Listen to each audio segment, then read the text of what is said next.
히브리서 제9장 11절에서 15절 말씀이 되겠습니다.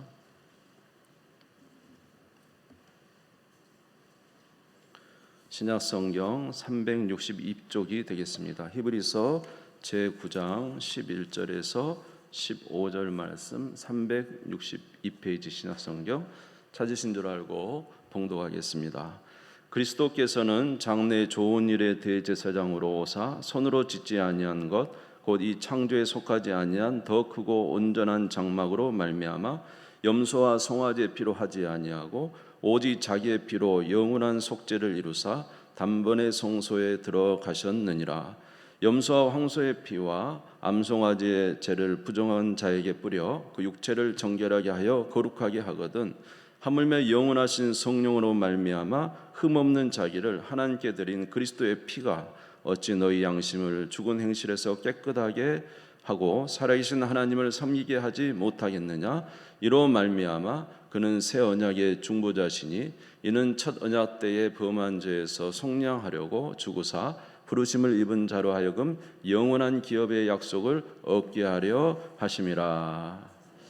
할렐루야. 네. 오늘도 히브리서 말씀으로 함께 은혜를 나누겠습니다. 한 두 주간 히브리서 말씀을 전했습니다. 다시 한번 히브리서의 상황을 다시 한번 말씀드리면, 화면이 나오지 않죠? 네, 조금 실수가 있고 좀 매끄럽게 진행이 되지 않더라도 여러분 이해해 주시기를 바랍니다. 히브리서의 오늘 현재 이 기자는 디아스포라 유대인 크리스찬들에게 하나님의 말씀을 전하고 있습니다. 유대인 크리스찬들이 이제 유대교를 벗어나서 여러분 예수 그리스도를 믿어 이제 그들에게 있어서는 개종이 되겠죠. 유대교에서 기독교로 개종한다는 것은 굉장히 어려운 일인 것입니다. 많은 사람들에게서 이제 멸시를 받아야 되고 많은 박해를 받을 수밖에 없는 상황이었습니다. 히브리서 10장 32절 34절을 지난주에도 읽었지만 다시 한번 읽어드리면, 전날에 너희가 빛을 받은 후에 고난의 큰 싸움을 견뎌낸 것을 생각하라. 혹은 비방과 환난으로서 사람에게 구경거리가 되고 혹은 이런 형편에 있는 자들과 사귀는 자가 되었으니 너희는 갇힌 자를 동정하고 너희 소유를 빼앗기는 것도 기쁘게 당한 것은 더 낫고 영구한 소유가 있는 줄 알미라. 그러니까 이 현재 유대인 크리스찬들이 AD 60년에서 70년 사이 초기 기독교에서 이제 크리스찬이 됨으로 인해서 그들이 많은 박해 속에 있었습니다. 비방도 받고 환난도 받고 사람들에게 구경거리도 됐다고 했고요. 여기 보면 갇힌 자도 되었고 많은 고난의 싸움을 싸워야 됐고 자기 소유를 빼앗기는 그런 어려움 속에 있었다고 말하고 있습니다.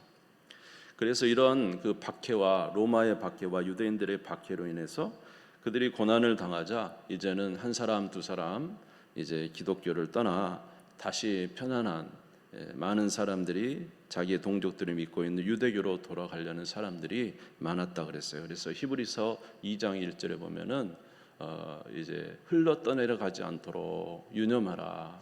흘러 떠내려가지 않도록 유념하라. 이렇게 하신 말씀이 있어요. 그래서 히브리서의 이제 기자는 이렇게 이런 상황 속에서 자꾸 유대교로 어려운 박해 때문에 돌아가는 이 크리스찬들에게 그들이 결코 돌아가서는 안 된다는 내용을 계속 말씀하고 있는 것입니다. 전에는 예수 그리스도의 우월성에 대해서 천사보다 또는 모세보다 우월하신 예수님에 대해서 말씀했지만 이제는 제사에 대해서 말씀하셨고 이제 구약의 율법과 제사도 사실은 예수 그리스도에 이제 비교하면은 모형이라는 거죠, 여러분. 여러분 모형 아시죠? 원래 실체가 있으면 그것을 이렇게 모형으로 만드는 것, 그것을 알게 하기 위해서 모형을 만드는 것이죠. 그래서 구약의 율법과 제사는 사실은 이제 모형이라는 거죠. 그림자라는 거죠. 실체가 아니라는 거예요. 진짜 실체는 누구라고요? 예수 그리스도라는 거죠. 구약에서 있는 모든 제사와 율법이 사실은 예수 그리스도를 나타내기 위한 하나의 그림자에 불과하다는 것입니다.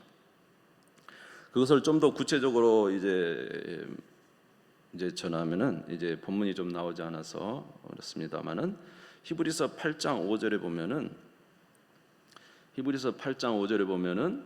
그들이 그렇게 하나님을 섬겼던 성소, 다시 말해서 성막, 장막, 이 모든 것도 사실은 뭐라는 거예요? 모형과 그림자라는 거예요. 히브리서 8장 5절 한번 찾으셨어요, 성경? 같이 한번 읽어볼까요? 시작. 그들이 섬기는 것은 하늘에 있는 것의 모형과 그림자라. 모세가 장막을 지으려 할 때에 지시하심을 얻은 것 같으니 이르시되 삼가 모든 것을 산에서 내게 보이던 본을 따라 지으라 하셨느니라. 모세를 통해서 지었던 회막, 장막, 다시 말해서 성소는 이 본체가 아니라 뭐라고요? 모형과 그림자다. 사실 모세가 산에서 하나님으로부터 이 성소를 지을 이제 이 그림을 그려가지고 왔죠. 설계를 가지고.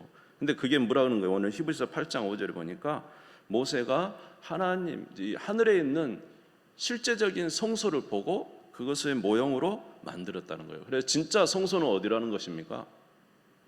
진짜 성소는 어디 있다는 거예요? 저 하늘에 있다는 거예요. 하늘에. 아멘. 하늘에 있는 성소를 보고 와서 모세가 이 성막을 만들었으니까요. 히브리서 8장 1절에서 2절에 보면은 지금 우리가 하는 말의 요점은 이러한 대제사장이 우리에게 있다는 것이라. 그는 하늘에서 지극히 크신 이의 보좌 우편에 앉으셨으니 성소와 참 장막에서 섬기는 이시라. 이 장막은 주께서 세우신 것이요 사람이 세운 것이 아니니라. 예수 그리스도께서 지금 이제 대제사장으로서 일을 하고 계시는 그곳은 이 구약의 율법에 나온 대제사장이잖아요. 아니잖아요. 예수님은 어디서 지금 섬기고 있다는 거예요? 저 하늘의 대제사장으로서 참 성소인 하늘나라 성소에서 섬기고 있다는 겁니다. 이해가 되십니까? 그러니까 구약에 나오는 모든 성소도 사실은 하늘에 있는 성소의 모형과 그림자에 불과하다는 거예요. 히브리서 9장 11절 말씀에 보면은 그리스도께서는 장래 좋은 일의 대제사장으로서 손으로 짓지 아니한 것 곧 창조에 속하지 아니한 더 크고 온전한 장막으로 말미암아. 예수 그리스도께서 거하시는 이곳은 창조에 속하지 아니한 곳이에요. 다시 말해서 영원한 하나님 나라 성소에서 제사장으로 일하고 계신다는 거예요. 일하고 계신다는 것입니다. 아멘.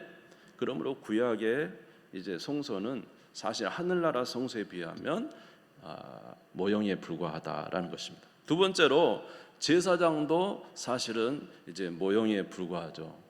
구약에 보면은 많은 제사장들이 나오잖아요. 많은 제사장들이 나오는데 그 제사장들은 나이가 되면은 죽어요. 그래서 제사장들이잖아요.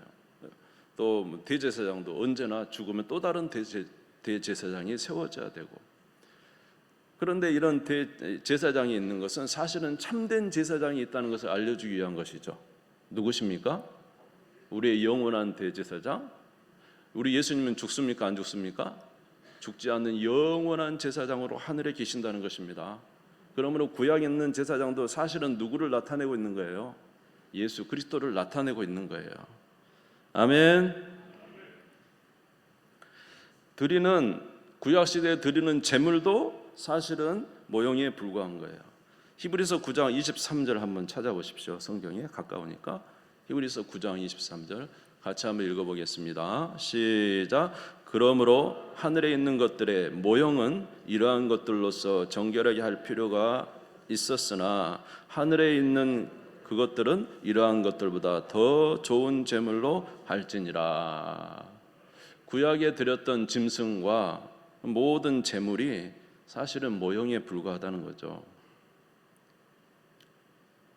물론 구약에 나온 짐승들도 다 뭘로 제물을 드립니까? 짐승을 죽여서 피로써 제사를 드렸죠. 피 흘림 없이는 제사함이 없어요. 짐승도 피로 이제 제사를 드렸어요. 그렇지만은 짐승의 피가 우리를 깨끗하게 할 수는 없습니다. 그냥 하나님께서 인정해 주는 거예요. 그 짐승의 피를 누구의 피처럼 예수 그리스도의 피를 믿는 것으로 인정해 주셨기 때문에 구약의 사람들에 대해서 용서가 있었지, 사실 짐승의 피는 우리의 죄를 속할 수 없어요. 여러분 생각해 보세요. 짐승이 사람의 죄를 속할 수 있겠습니까? 상식적으로 생각해도. 그렇죠? 예, 그래서 히브리서 10장 4절에 보시면 이는 황소와 염소의 피가 능히 죄를 없이 하지 못한다. 짐승의 피가 사람의 죄를 능히 없이 하지 못한다. 그런데 왜 짐승을 잡아 죽였습니까? 이것은 하나의 모형이라는 거예요. 앞으로 올 실체가 있다는 거죠. 그것이 누구십니까? 예수 그리스도의 피로 제사함을 받는다는 것을 나타내기 위해서 구약에 그렇게 짐승으로 제사를 드린 거예요.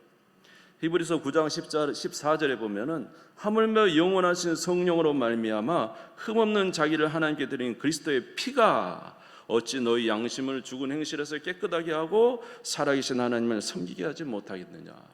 예수 그리스도의 피는 능력이 있어서 우리의 죄를 사하고 양심으로도 깨끗하게 해주시고 하나님 앞에 나아갈 수 있는 은혜를 허락해 주시는 줄로 믿습니다. 짐승의 피가 아니라 누구의 피로요? 살아계신 하나님의 아들 예수 그리스도의 피로요. 그래서 예수님께서 제자들과 함께 마지막 십자가 달리시기 전에 그들에게 떡을 떼어 주시면서 말씀하셨죠. 이것은 너희를 위한 나의 살이다. 포도주를 주시면서 말씀하셨죠. 이것은 너희를 위하여 흘리는 피, 곧 무슨 피라고? 언약의 피다. 아멘. 예, 짐승으로 제사할 수 없었던 그들이 이제는 마침내 예수 그리스도로 말미암아 제사함을 받게 되는 은혜를 얻게 된 것입니다. 또 모형과 실체는 그 제사 드리는 횟수를 통해서도 알 수가 있어요. 구약의 제사는 속죄일이 있어서 제사함을 받죠. 그러나 매년 7월 10일이면은 속죄 제사를 또 드려야 돼요. 또 드리고 또 드리고 또 드리고 또 드리고. 왜 이렇게 또 드릴까요? 실제적으로 속죄가 1년 동안 1년의 속죄제를 드리니까 매년 드리는 것은 그 죄가 완벽하게 속죄되지 않았다는 거죠. 그것이 무슨 의미입니까? 그 제사는 하나의 모형이라는 거죠. 이해가 되십니까? 히브리서 10장 1절에서 4절에 보시면 성경 보시면 되겠어요. 율법은 장차 올 좋은 일의 그림자일 뿐 아니라 참 형상이 아니므로 해마다 늘 드리는 같은 제사로는 나아오는 자들을 언제나 온전하게 할 수 없느니라. 그렇지 아니하면 섬기는 자들이 단번에 정결하게 되어 다시 죄를 깨닫는 일이 없으리니 어찌 제사 드리는 일을 그치지 아니하였으리요. 그러나 이 제사들에는 해마다 무엇을 기억나게 해요? 죄를 기억나게 하는 것이다. 아직 죄 문제가 정확하게 해결되지 않았어요. 속죄 제사를 드리는데 1년 후에 또 제사를 드려요. 속죄제로. 죄를 기억나게 하는 거죠. 아직은 뭐가 남아있다는 거예요? 진짜 제사해야 될 영적 은혜의 제사가 남아있다는 거죠.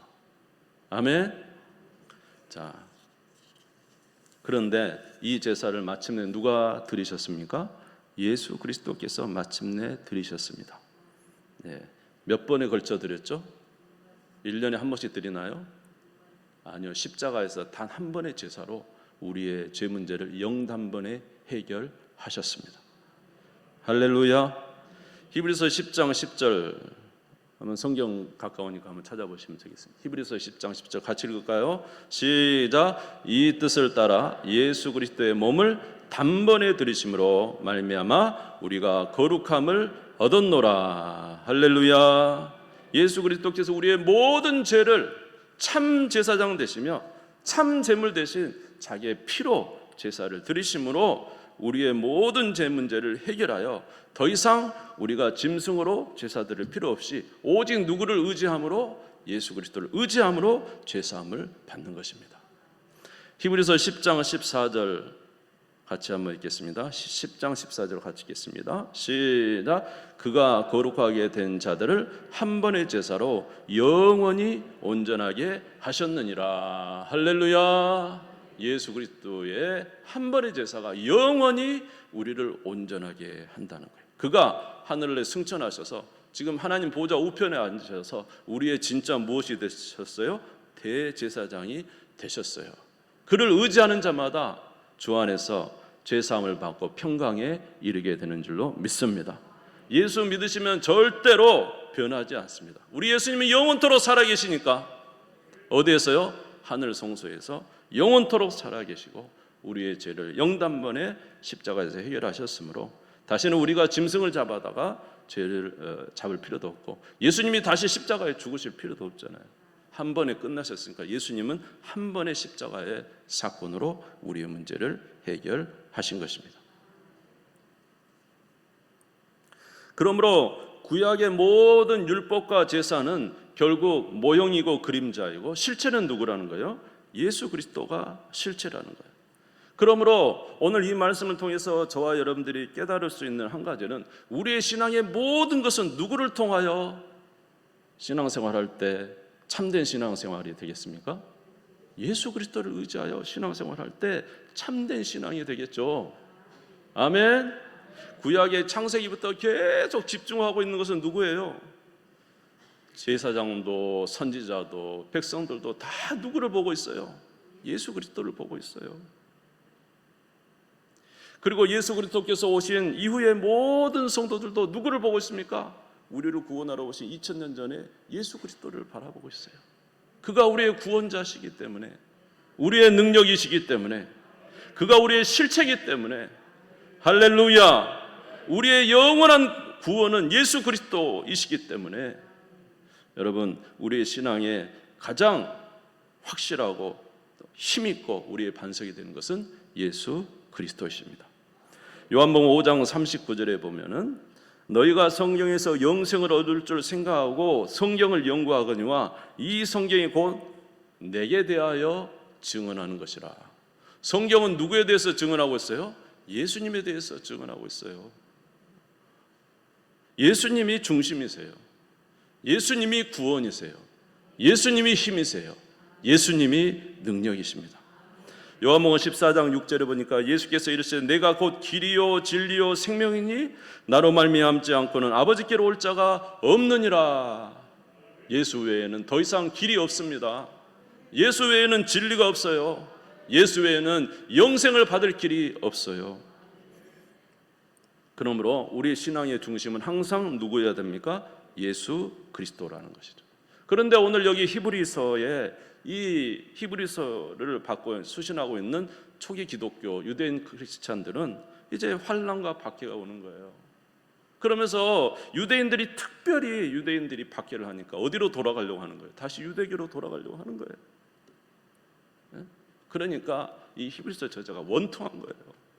아니, 어떻게 본체 실체인 예수 그리스도를 버리고 그림자인 유대교로 넘어가겠느냐? 어떻게 그렇게 되겠느냐? 믿음으로 시작했다가 육체로 끝나겠느냐? 막 그러면서 아주 안타깝게 이야기하는 거예요. 한 번 비침을 받고 돌아가면 구원을 못 받는다. 그러면서 예수 그리스도를 절대적 신앙, 우리의 모든 신앙의 중심이 예수 그리스도이심을 알고 다시 과거로 돌아가지 말라고 말씀하고 있습니다. 여러분, 예수 그리스도 안에서는 저와 여러분 되시기를 주님의 이름으로 축원합니다. 골로새서 2장 6절에서 7절에서 보면은요, 골로새 2장이요. 그러므로 너희가 그리스도 예수를 주로 받았으니 그 안에서 행하되 그 안에 뿌리를 박으며 세움을 받아 교훈을 받은 대로 믿음에 굳게 서서 감사함을 넘치게 하라. 항상 누구 안에 뿌리를 박으라? 예수 그리스도 안에 뿌리를 박으라. 신앙에. 요즘 우리 세대도 굉장히 혼탁한 세대에 있습니다. 미신이 난무하고 있어요. 미신. 그래서 뭐 학식이 많은 자나 적은 자나 신분이 높은 자나 낮은 자나 할 거 없이 미신을 굉장히 이제 추구해요. 여러분 뭐 오늘날 과학 시대다 하면서 이렇게 미신이 왜 이렇게 미신을 믿는 자들이 또 있습니까? 얼마나 우상이 많습니까? 얼마나 지금도 점치는 자들이 많습니까? 예? 점치러 다니고 말이죠. 그리고 잘못된 철학에 빠져서 잘못된 생각을 가지고 그것에 빠져 있는 사람들도 굉장히 많습니다.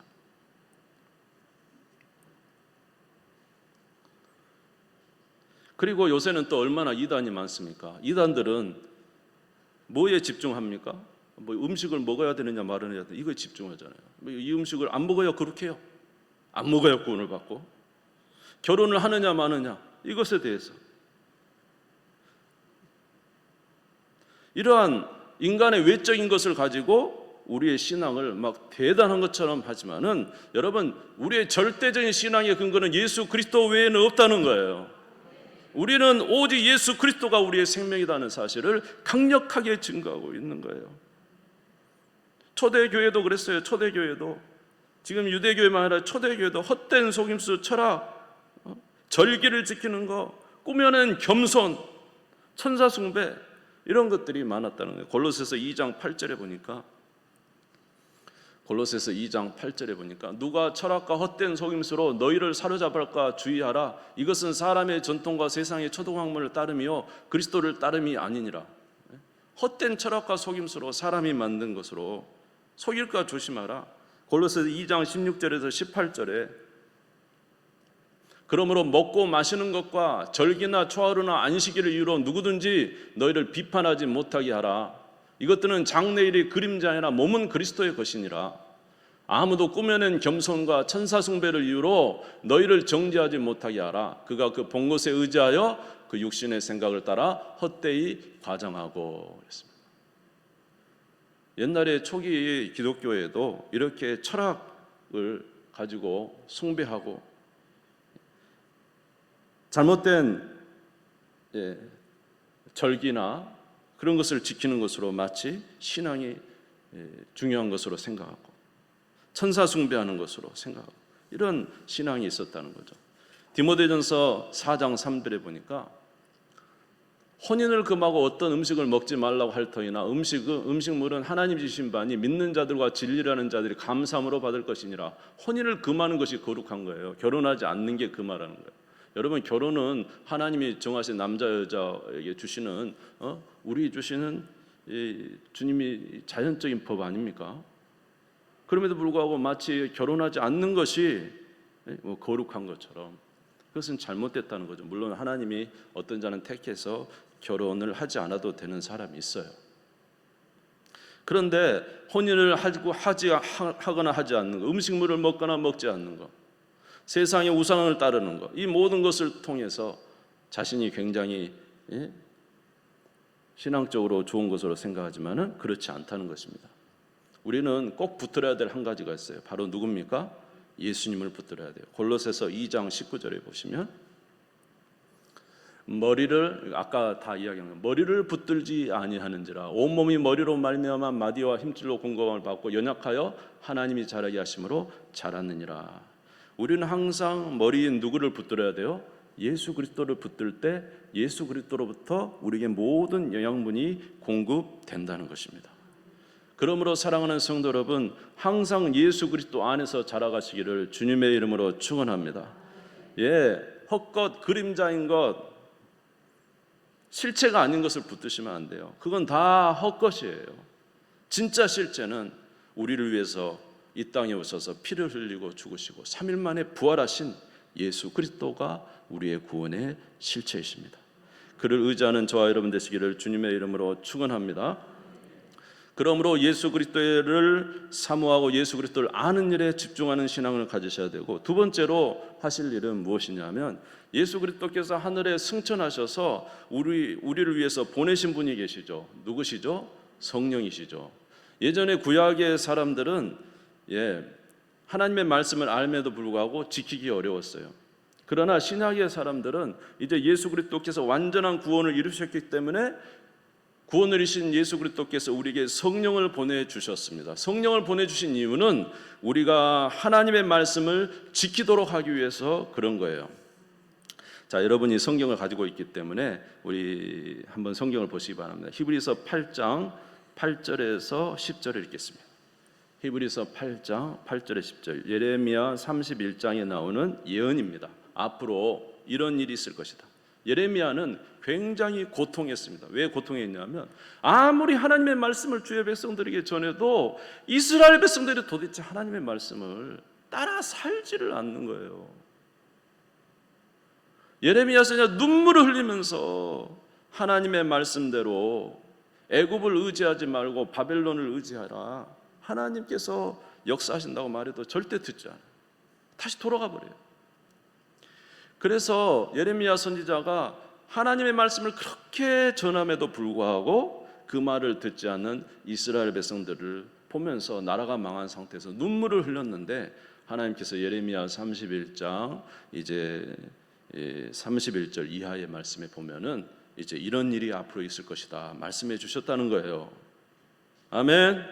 자, 8장 8절부터 10절 읽겠습니다. 성경을 보시면서 시작. 그들의 잘못을 지적하여 말씀하시되 주께서 이르시되 볼지어다 날이 이르리니 내가 이스라엘 집과 유다 집과 더불어 새 언약을 맺으리라. 또 주께서 이르시기를 이 언약은 내가 그들의 열조의 손을 잡고 애굽 땅에서 인도하여 내던 날에 그들과 맺은 언약과 같이 아니하도다. 그들은 내 언약 안에 머물러 있지 아니하므로 내가 그들을 돌보지 아니하였노라.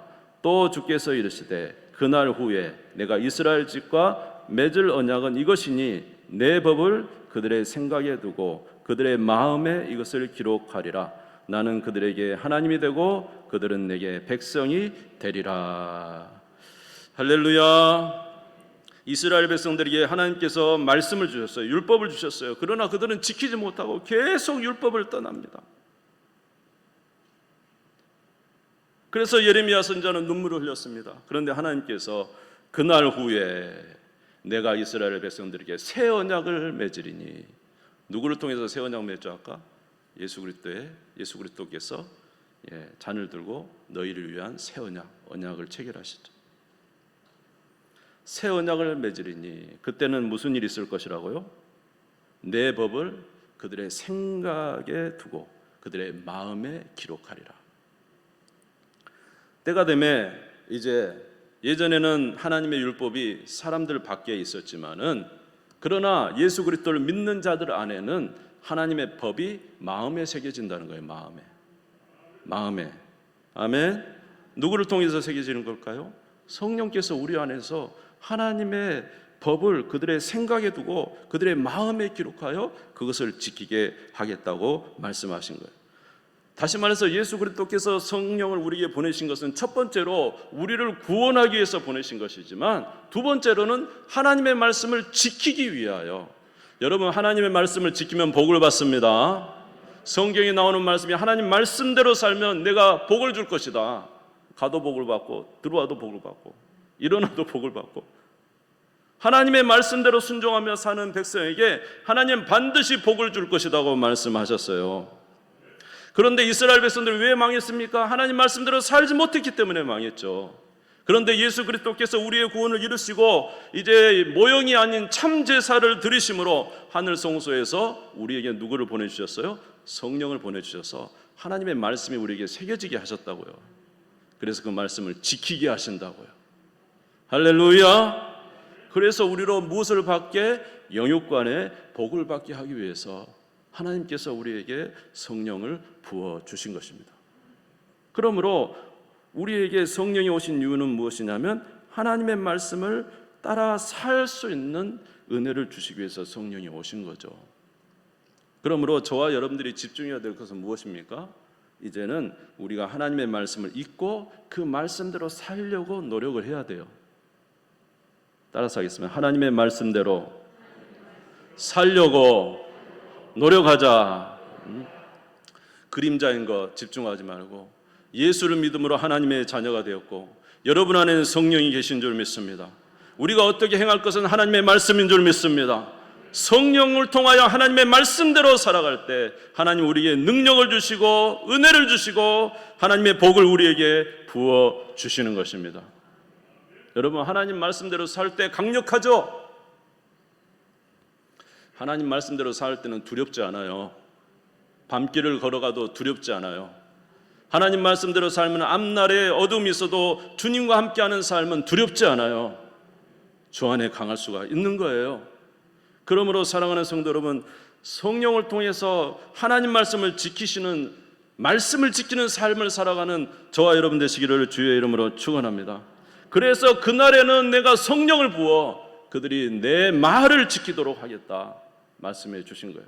하나님은 사실 우리에게 엄청난 은혜와 복을 주시기를 원해요. 그런데 저와 여러분이 하나님 말씀대로 살지 않기 때문에 하나님 주신 영적 은혜를 누리지 못하고 있는 거 아닙니까? 예수를 믿었어도 말씀대로 살지 않으니 폐잔병처럼 과거 이스라엘 백성처럼 돼 있는 것은 아닙니까? 예수 그리스도에 집중하시고 하나님 말씀을 지키는 삶을 살아가는 일에 집중하시기를 주님의 이름으로 축원합니다. 마지막으로는 이제 우리 하나님 앞에 온전히 나아가는 자가 되라는 것입니다. 예수님께서 하늘 성소에 올라가셨습니다. 예수님께서 십자가에 죽으셨을 때 이 땅에 있는 성소는 성소와 지성소가 나눠져 있었죠. 그런데 예수님이 십자가에서 우리의 죄 문제를 다 해결하셨을 때 성소와 지성소 사이에 있는 무엇이? 휘장이 찢어졌어요. 이게 무슨 소리입니까? 함부로 지성소에 갈 수 없어요. 지성소는요, 대제사장도 1년에 한 번밖에 못 들어갔어요. 하나님 존전에 우리가 어떻게 들어가요? 그런데 예수님이 자기 살을 찢으심으로 말미암아 우리로 하나님 앞에 담대히 나아갈 수 있는 은혜를 얻게 된 거예요. 아멘. 이런 은혜를 받았으니 담대히 주님 앞에 나아가시기를 주의 이름으로 축원합니다. 주님의 성전에 나와서 여러분 우리 안에 걷혀 있는 휘장을 걷어버리고 이제는 하나님 앞에 나아가시기 바랍니다. 여러분의 안에 있는 깊은 어떤 문제든지 주님 앞에 하늘 성소에 예수 그리스도 이름으로 가서 하나님 앞에 존전에 무엇인지 구하시기를 바랍니다. 여러분 저희들이 누구와 의논할 때 가장 지혜롭겠습니까? 하나님과 의논할 때 가장 지혜롭겠죠.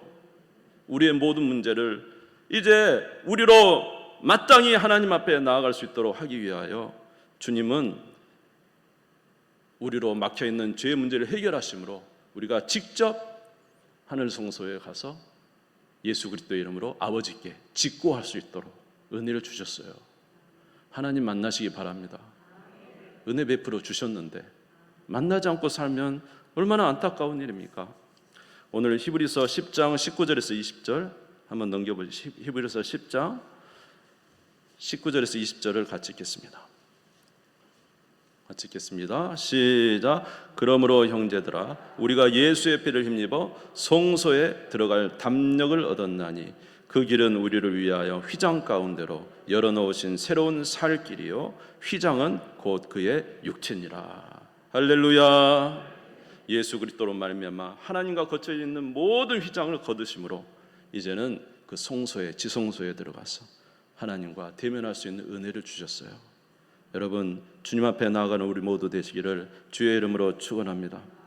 히브리서 4장 16절에 그러므로 우리는 긍휼하심을 받고 때를 따라 돕는 은혜를 얻기 위하여 은혜의 보좌 앞에 담대히 나아갈 것이니라. 담대히 나아갈 것이니라.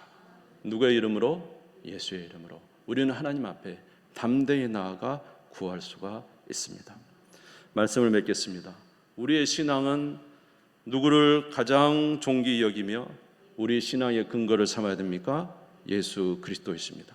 예수님이 우리에게 원하시는 것은 무엇입니까? 하나님의 말씀을 믿고 그 말씀대로 살아 우리에게 은혜와 복을 주시기를 원합니다. 여러분의 모든 문제가 있습니까? 예수 그리스도께서 모든 휘장을 걷어버리시고 하나님과 화목하여 대면할 수 있는 은혜를 주셨으니 담대히 주 앞에 나와 기도하셔서 하나님의 은혜를 충만히 받으시는 우리 모두 되시기를 주의 이름으로 축원합니다. 주님 세 번 부르짖고 다 같이 기도하겠습니다.